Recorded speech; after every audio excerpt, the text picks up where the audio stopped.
Yo, this is Bobby Wine, straight from Uganda. Wafe Uganda. Big up that YouTube channel. Subscribe.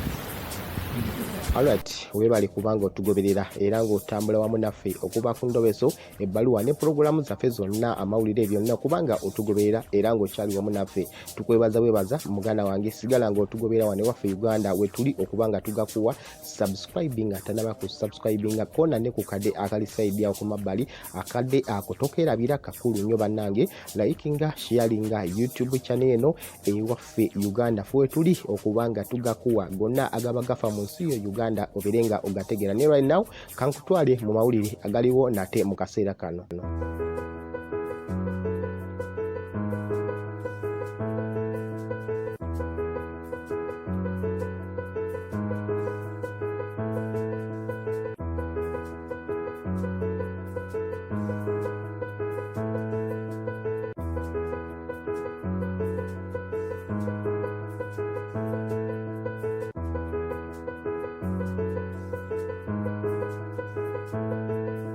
Amanya gange yenze Pamela Ankunda nga nalaba akatambi kono omusajja mami Ekiliwo Bernard nga agezaako ennyo okutaasa omukazi era droninga mwali nakawa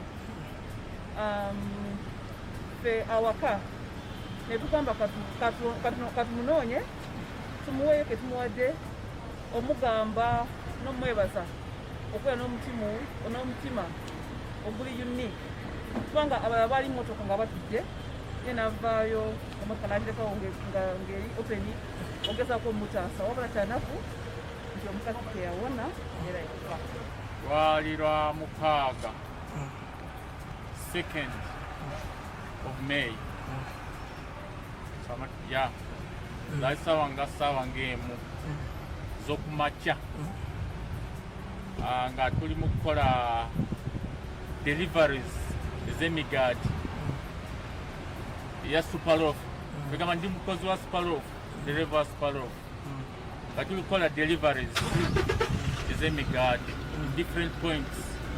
Mu kiseera ekyo enkuba ebadde etoonya nga yamaanyi. Olwo oyimirira mu bitaala? Olwo tuyimirira mu mataala awo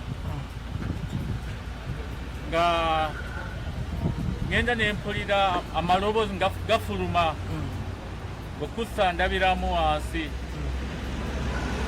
ndabe kiki ekiriwo bakukusa omwana. In fact, I just asked myself waliwo ekigenda mu maaso, bali mu kukusa abaana ate nga tebali mu ssomero kitolete.